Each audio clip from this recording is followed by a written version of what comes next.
দিন যত এগিয়ে আসছে ভোট প্রচারে ততই ব্যস্ত হয়ে পড়েছেন বিভিন্ন দলের প্রার্থীরা। শনিবার সকালে কর্মী সমর্থকদের নিয়ে জনসংযোগে বার হন যাদবপুর কেন্দ্রের বামফ্রন্ট মনোনীত সিপিএম প্রার্থী বিকাশ ভট্টাচার্য। পুরসভার 96 নম্বর ওয়ার্ডে প্রচার সারেন তিনি।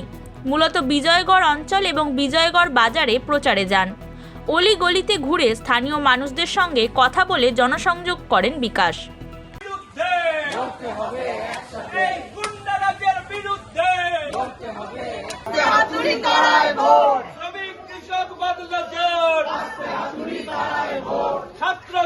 কলকাতার রাসবিহারী কেন্দ্রের তৃণমূল প্রার্থী হয়েছেন দেবাশিস কুমার।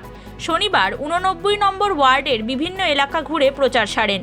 প্রচারে বেরিয়ে তিনি বলেন, গত 5 বছরে রাসবিহারী কেন্দ্রের যে উন্নয়ন হয়েছে সেই উন্নয়নের নিরিখে মানুষ তৃণমূলের উপর ভরসা রাখবে।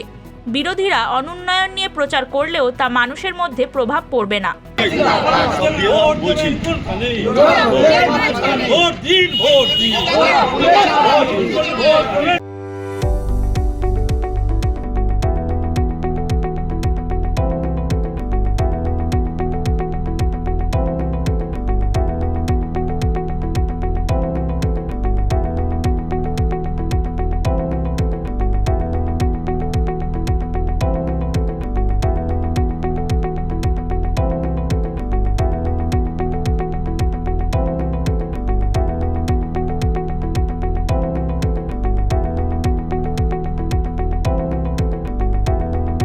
সোনারপুর দক্ষিণ কেন্দ্রের তৃণমূল প্রার্থী অরুন্ধতী মৈত্র তথা লাভলি মৈত্র শনিবার সবুজ সাথী সাইকেলে চেপে গোবিন্দপুর এলাকায় জনসংযোগ সারেন।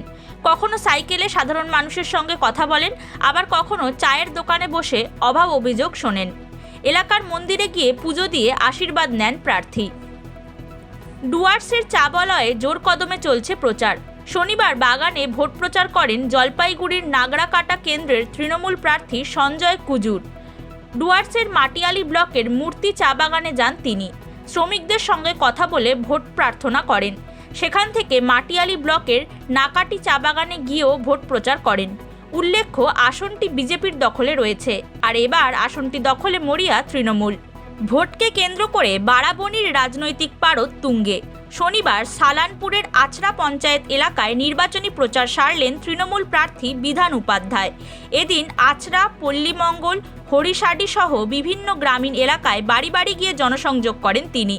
অনেক জায়গায় প্রার্থীকে পুষ্পবৃষ্টির মাধ্যমে অভ্যর্থনা জানান গ্রামবাসীরা। Bureau report, Hindustan news point.